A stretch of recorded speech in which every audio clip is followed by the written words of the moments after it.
Hi, I'm Scott, And I'm Sharla. and this is Humanity, Human-Shaped Learning Podcast. Another episode from your house. From your my studio. house, from my studio, and this is Sharla's episode. Yes. And so that she's got some things in store for us. I'm excited to find out what they are. Yeah. We're in that next part of our circle of relational trust or relational learning. Relational learning. But relational trust is where we're going. Right. Yeah. So today, what we're going to actually spend a little time with that I thought would be fun is to talk about another kind of bucket of our work that we do. We haven't really gotten into detail on any of that, other than we did earlier this month a little bit about the green siblings. That's right. So we're going to talk about leading together. Leading together. That's exciting stuff. It's really exciting. It comes out of our work with Center for Courage and Renewal, which we've been working with for a long time now. Gosh, like 10 years, I 10 think. 10 years, yeah. More. So that's what we're going to focus on today is this whole idea of the importance of that relationship within the work environment, how we communicate and connect with those that we're working with on a regular basis, and how that impacts our ability for our students to learn or for us to feel good about where we are. Is it not just good enough for me to go to work and do my job and close my door? Well, some people do. Yeah, I know. And I've been in that place. Oh, I have too. Yeah, so sometimes you need to close your door. You do. But you know, ideally, yeah, this relational trust thing. If I trust the people I'm working with, you know, then there's a little. I don't have to close my door quite as often. Right. Or feel like, you know, the only place I can really feel free to do my job is behind a closed door. Right. And I know there were times in my life, teaching wise and other positions I had, where I really felt that way. I really felt like there wasn't a whole lot of trust among the people that we were working with, and that was hard. Yeah. Made it really hard, and it took a lot of energy. I think that's the other. Well, because teaching takes a lot of energy anyway. But then when on top of that, you've got a lot of worry about, you know. Right. That gets too much. So I found a little essay. It's a very short essay by Wendell Berry. Oh, I love Wendell Berry. I know, I do too. He's terrific. He's so love great. His poetry. Love his thinking. Love his. We'll pull this little essay up on the screen for you. And I'll give voice to it. Okay. And then we can talk about it afterwards.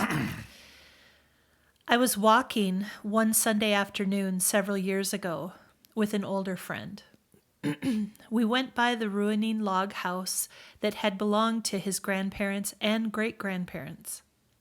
The house stirred my friend's memory, and he told how the old-time people used to visit each other in the evenings, especially in the long evenings of winter. There used to be a sort of institution in our part of the country known as sitting till bedtime. After supper, when they weren't too tired, neighbors would walk across the field to visit each other. They popped corn, my friend said, and ate apples and talked. They told each other stories. They told stories about each other, about themselves, living again in their own memories and thus keeping their memories alive. Among the hearers of these stories were always the children.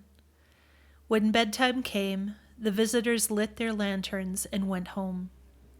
My friend talked about this and thought about it, and then he said they had everything but money. They were poor, as country people have often been, but they had each other. They had their local economy in which they helped each other. They had each other's comfort when they needed it, and they had their stories, their history, together in that place.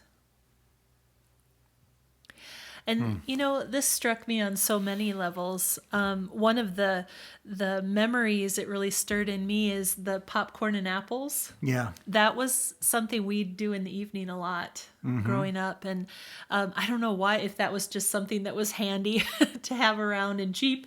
But that was something that when I read that line, I thought, oh my gosh, even I remember Yeah. doing this, sitting around and visiting and maybe playing a game of cards or something.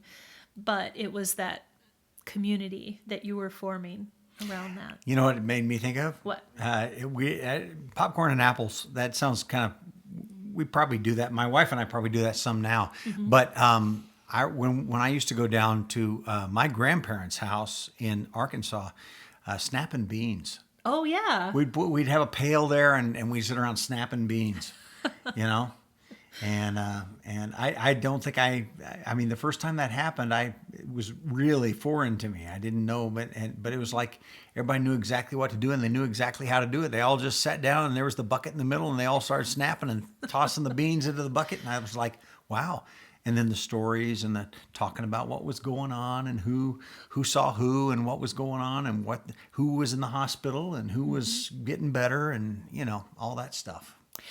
In some ways, I think it has something to do with keeping your hands busy. Having this I think it's partly why in my family we play a lot of cards. We'll play games that, sometimes they're real strategic kind of games where you really got to be into it, but other times they're easy, kind of mindless. Yeah. And so you can have this thing, or maybe you're, rolling dice, or something. We play a lot of Farkle in our family too. Right. But things that you can have a conversation, but it's sort of this other thing that's there that helps that happen. Yeah. To just sit down around a table and just decide we're going to sit and have a conversation. Sometimes that feels a little more, I don't know, serious or something.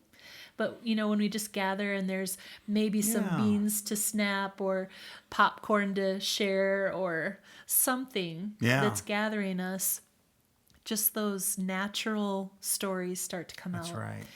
And, this isn't necessarily what work is like. The environment at work may not quite be snapping beans. No, there's always a real focus, or it seems like there's supposed to be a real sharp focus and a maximization of time. And yes. And that's necessary. And it's not to say that, having those really specific meetings and professional kinds of gatherings aren't important. They are. Sure. I think what we want to get to today in this bucket of work that we're talking about. This bucket of work we're snapping beans over. That's right. That's what we're doing.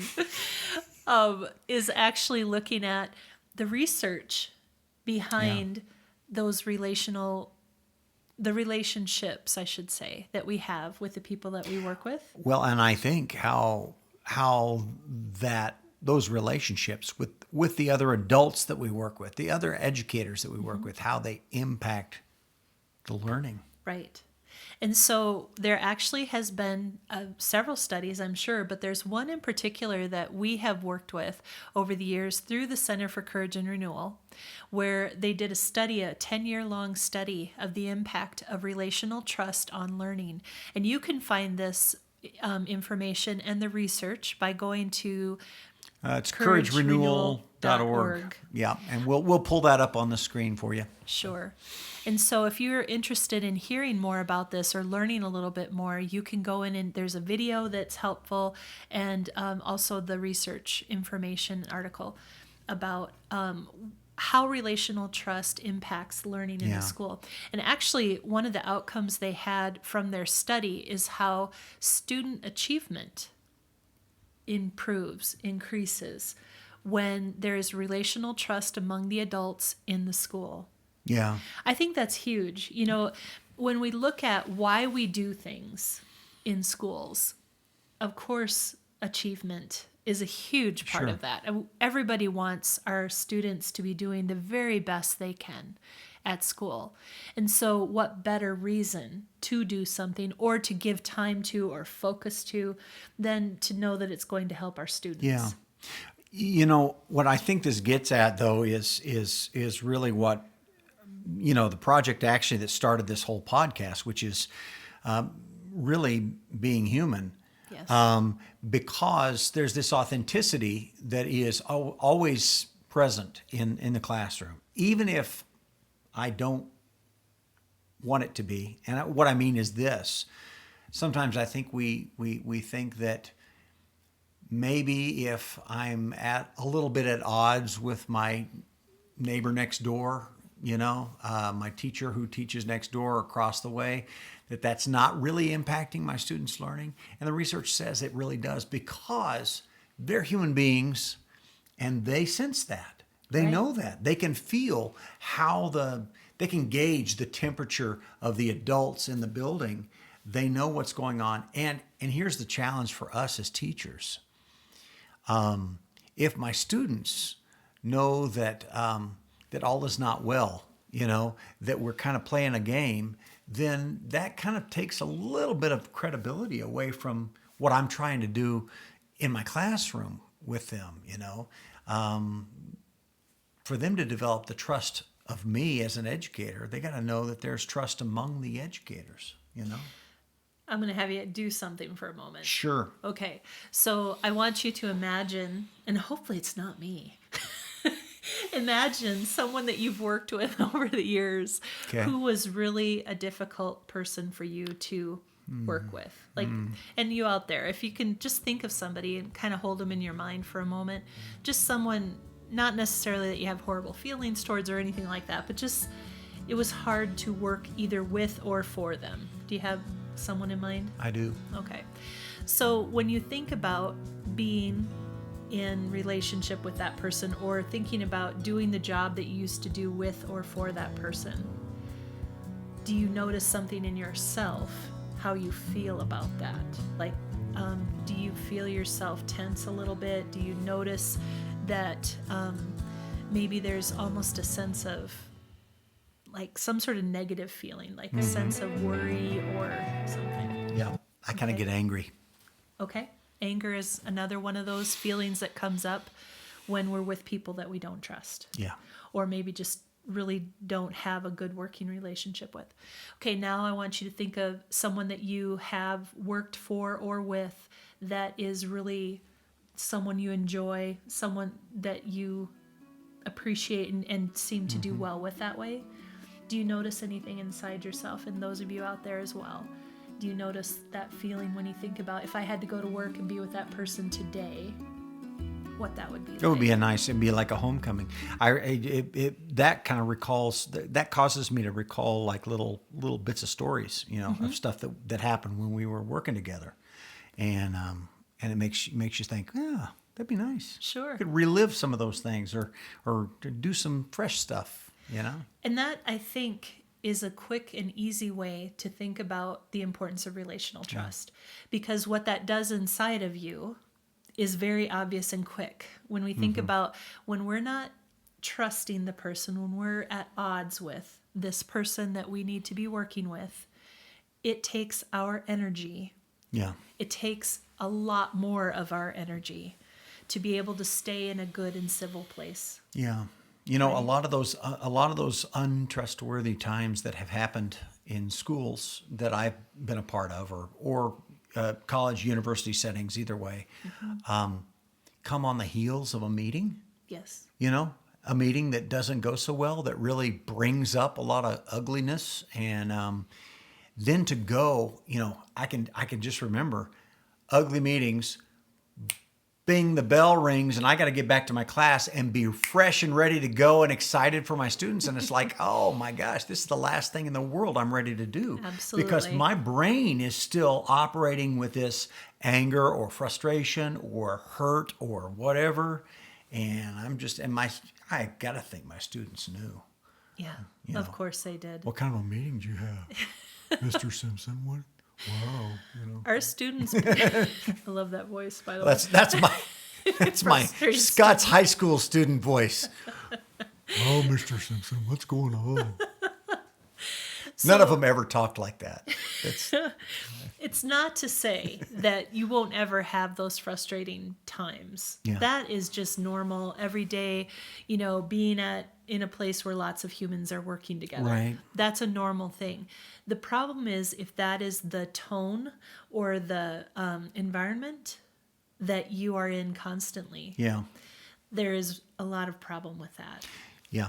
Well, and I think what was probably my go-to response when I then got to the classroom after, when I wasn't feeling all that great, was not necessarily to be honest and authentic. It was to say, I'm fine. No, everything's great. Everything's great. We're just great.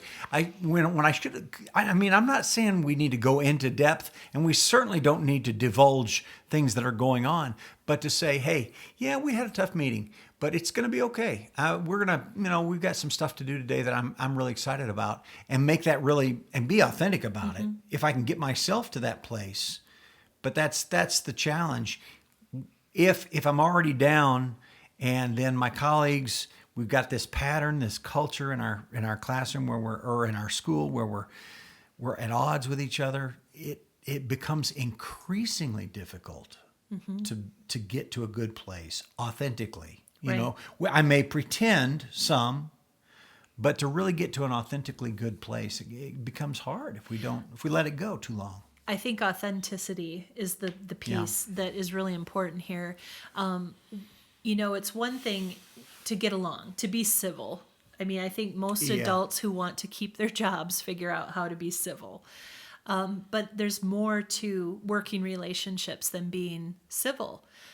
Sometimes what we need is to know that whatever happens today, I'm going to be okay because I have people around me that have my back, and I have their back. And so when hard things happen, when, if you're in a school setting and something happens with a student or a parent, or you had a lesson flop or whatever it might be, knowing that there's somebody in that school that you can sit down with at the end of the day and go, oh my gosh, you will not believe what happened today. Right. And know that there is a place for that, and that you have a healthy environment that supports that.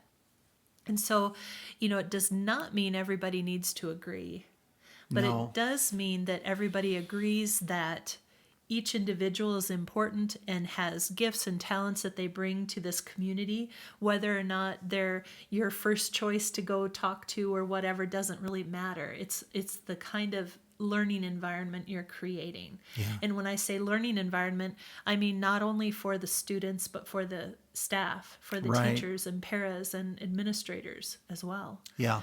And that is huge. And so we've been doing some work out in schools where we are addressing this, and it's not an easy thing, and sometimes it's seen as sort of a fluffy thing almost, which is really disappointing, because I would say anytime you're dealing with the kinds of deep issues that this kind of thing may bring up, it's some of the hardest work that you can do. And I think some of the most important work and the farthest reaching work, because we can work on things having to do with lack of knowledge and content areas or technique for teaching or, assessments and things like that. We can talk about that all the time, but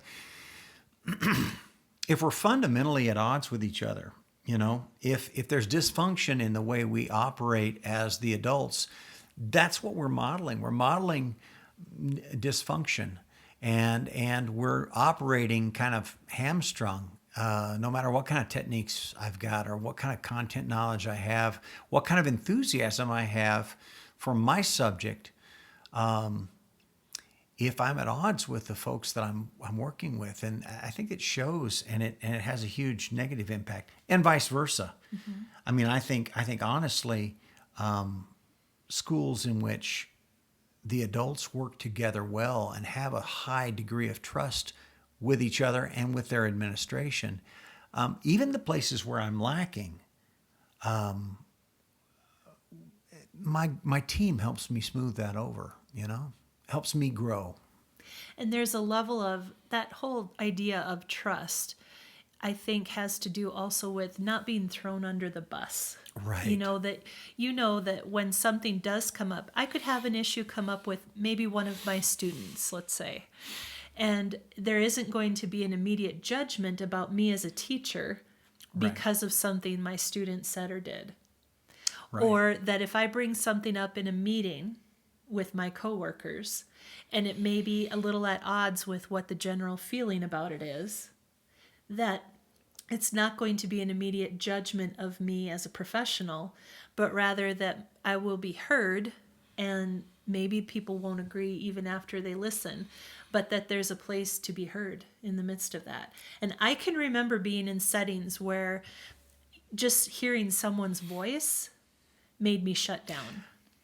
Well, that tells you that there's a history there, that there's a it's beyond just the immediate thing that's happening, but you've developed a culture at your school in which certain things are expected, and then it makes it hard to get over that, because that colleague that maybe that I've been hurt by, that's traumatized me at some point in the past, for me to get to a place where we can respect each other again, that takes some focused work. So when you think about not having all that stuff, when we don't have all that baggage that comes with some of those hurts and things that happen that maybe weren't handled well, when we don't have that, think of how much energy we have to go into planning and thinking about the future and coming up with new ideas and all of that. Because when you're not focused on what are they going to think if I bring this up, what are they going to say, who's going to talk about me after this, I mean, all of those feelings you can get when you're in sort of an unhealthy and untrusting environment, you hold back. You don't say as much. You're working on just keeping the peace. Right. And our students, the people that we work with and for, are missing out because we're not bringing our whole self and everything that we have in us to that setting. We're blocking it. We're trying to, hide some things or prevent ourselves from being hurt. Right. I don't want somebody to turn me down, or I don't want them talking about me later, so I'm just not going to say anything. You know what this makes me think of is, and it maybe it's a piece, and I'm not 100% against competition, but I feel like in many cases, in classrooms, in work settings, there sometimes is this idea that pitting people against each other is helpful somehow, which the difference between competition and collaboration is massive. They both start with C, but competition at some level makes you my enemy. Yeah. So when you do poorly, I do better. Right. Collaboration makes your success my success. When you're doing well with your students, or if we're in class together, when you're figuring something out and talking aloud about it, so I get your insight, that's just a win-win situation. And I don't know, sometimes that sense of competition, even if we don't intentionally want it to be there, it seems like it crops up every once in a while in our schools, in our workplaces, in our classrooms. And we kind of think, well, maybe a little healthy competition's not too bad. If it stayed healthy, I suppose. But it doesn't usually stay healthy. It makes me think of two other words that start with C. Oh. Collegiality and congeniality. There we go. That's something that we focus on a lot when we work in a school, is do we have the ability to have those really collegial, those very professional level kinds of conversations where we address topics that maybe, there might be something that I need to change or you need to change as a result of this because this thing has happened and we need to address it. And do we have the ability to have those congenial times, right, where we come together and we're enjoying one another and we're getting to know one another, and there's sort of a sense of camaraderie, another C. But those, I think both are important. They go together and they help each other stay healthy because, for me to just be congenial means that I'm not really going to be that helpful. I'm just going to try to keep everybody happy, and that's good up to a point. But if we're really working together, then some of it is we've got enough trust that I can say, I don't know if this is going to work. I don't know if this is working here. Is there a better way we could do this? And if there's the trust, then that's all good. It's received that way. Right. It's received as, this is an idea I'm bringing to the table. I'm not saying you're doing it wrong the way you are. I'm saying I have an idea. Yeah. And that's a very different feel. And so, I don't know, as I think about all of that, I feel like because we're coming out of some times right now that have been very difficult in the world of education, whether it be from No Child Left Behind or Common Core standards or whatever, where there were just a lot of pressure that was put on our professionals working in schools and in education in general. Yeah. And I think that pushes you, when you have so much on you, you go to that survival mode. And I'm just going to get done when I need to get done, keep my nose down. I'm going to get this done. And I think that if we want education to truly be that wonderful, life-giving, transformative, and I may even say joyful thing in our lives, part of what will bring that is relationships. Yeah. Positive relationships. Yeah. I think a piece of that is also knowing that I am not called upon to do this all by myself. Right. And really, I'm not as good all by myself. And that's hard for some of us. It's hard for me. I mean, I like to think I'm just so independent. I can just do it all myself. And that's just not, it's just not the truth. We need each other. We need community. And we need, I know that other people are better at certain things than I am. And for me to be able to admit that and then to say, hey, let me get your help, let's work together on this. That makes a huge difference. And that's so different than that fear-based place where I'm going to hide any of my own weaknesses and pretend like I got this whole thing. I hear you. So, did you bring me a quote today? I did. All right. I did. It's a great quote, and it's by a guy I really, really like. Bill Nye, the science guy. Right. I love Bill love Nye. Bill Nye. Bill Nye is awesome. Yeah. He's so cool. So anyway, we'll put this up on the screen for you. And this, I picked this out, like we've said, I picked this out not knowing exactly what Sharla was going to talk about. Okay. Everyone you will ever meet knows something you don't.